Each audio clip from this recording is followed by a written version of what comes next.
Senator Tom Cotton, who wrote the letter, said he has zero regrets. He's here to explain more. Arkansas Senator Tom Cotton. You know what's amazing?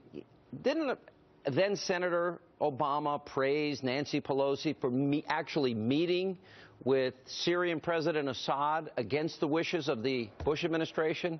Didn't he praise her for that? Yes, Sean, I believe he did. But rather than focus on how Republican senators feel, I wish President Obama would share our focus, which is stopping Iran from getting a nuclear bomb. The offer that he's put on the table right now, according to his own words, is very dangerous. It would put a sunset on any deal, and it would allow Iran to have uranium enrichment capabilities, which means they'd have the first and most important step towards a nuclear bomb.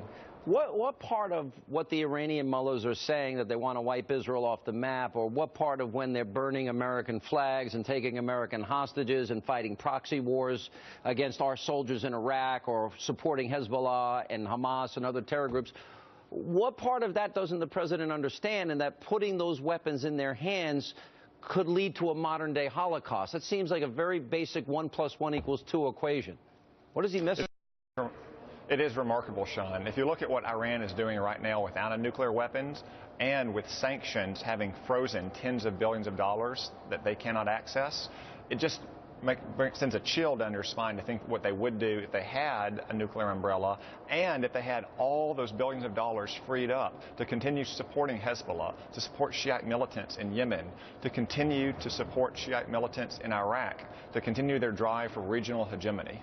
All right, but let me ask you this, because I mentioned Nancy Pelosi against the wishes of the Bush administration, meeting Pelosi, praised by Hillary, praised by Obama. But there was even John Kerry. When Reagan was president, he went and met with Comandante, communist dictator, Daniel Ortega. They actually went and met with him. Yet the president says about your letter, he feels sorry for you and the Republicans. What is your reaction? What do you want to say to the president about that? Again, I wish the president would stop worrying about our feelings and start worrying about stopping Iran from getting a nuclear weapon.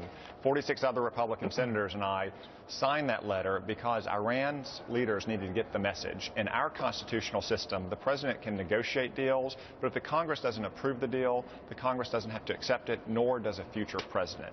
And this is a very bad deal that the president is leading us into. All right, so the president's at a town hall in Cleveland today, and he's asked a question by an audience member if he could go back to the first day of his term and the first day of your second term. What advice would you give yourself? I want you to listen to the question and answer, then I have a question. My question is, if you could go back to the first day of your first term and the first day of your second term, what advice would you give yourself? I think I would have closed Guantanamo on the first day.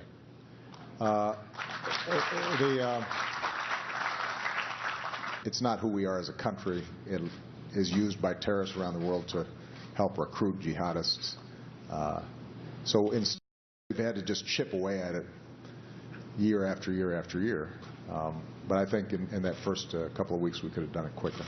I'm trying to understand this man, and here's where I'm having a problem. He wants to give constitutional rights to terrorists trying to kill Americans in the battlefield, prayer rugs, give them a copy of the Quran, give them a special diet, give them a soccer field. You know, and then I look at the news today and I see the Egyptians, they killed the terrorists that they capture. What are they doing? Why are they doing that? And we give all these amenities to terrorists and then let them go, and constitutional rights on top of it. Why would he want to do that? Sean, the president's commitment to closing Guantanamo and his statement today that he would have closed it on day one just goes to show how ideological he is. He does not recognize the reality. I was just in Guantanamo Bay on Friday. The men and women there who are performing the task of guarding these terrible, awful detainees, well known. Most of them have been let go by Obama. He's let them go back, and the majority of them are back out killing people. Well, Guantanamo Bay is a very professional, state-of-the-art facility. We should be proud of the young men and women who are doing a very tough job there. Do terrorists really deserve soccer fields, Senator?